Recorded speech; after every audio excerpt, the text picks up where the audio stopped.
Gubernur DKI Jakarta Pramono Anung berencana akan membangun 300 RPTRA di sejumlah titik di Provinsi DKI Jakarta. Dari 300 titik ini akan dibangun RPTRA di bawah kolong jalan tol. Berikut adalah liputan dari Indira Pramesti dengan juru kamera Maulana Ridwan.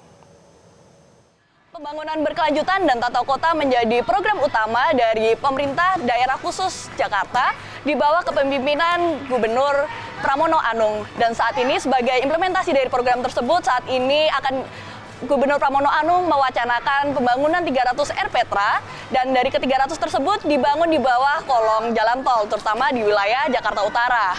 Dan hal tersebut guna mengoptimalisasi lahan yang terutama di bawah kolong jalan tol yang tidak tersentuh, dan hal tersebut untuk mengurangi adanya bukaan lahan yang terlalu eksesif. Dan tidak hanya itu, pembangunan RPTRA ini guna mengadakan adanya ruang terbuka hijau terutama di wilayah yang padat penduduk.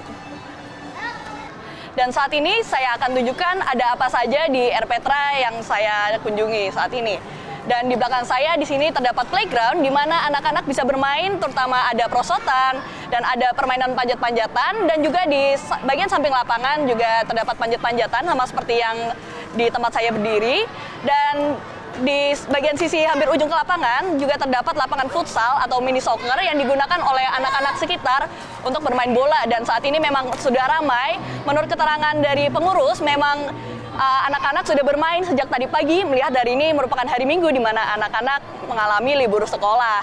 Dan tidak hanya itu, RPTRA ini juga menyediakan fasilitas tidak hanya untuk bermain, tetapi juga sebagai edukasi, di mana saat ini ada perpustakaan yang berada di sebelah kiri saya, beserta dengan aula yang digunakan untuk berbagai macam kegiatan.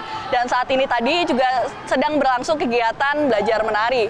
Tidak hanya itu, fasilitas juga dilengkapi untuk ibu yang sedang dalam proses mengasihi, di mana ibu bisa menggunakan ruang laktasi agar bisa mengasihi anaknya secara aman dan juga nyaman. Sekian laporan dari saya dari Jakarta, Indira Pramesti, Maulana Ridwan, Metro TV. Jelajahi cara baru mendapatkan informasi. Download Metro TV Extend sekarang.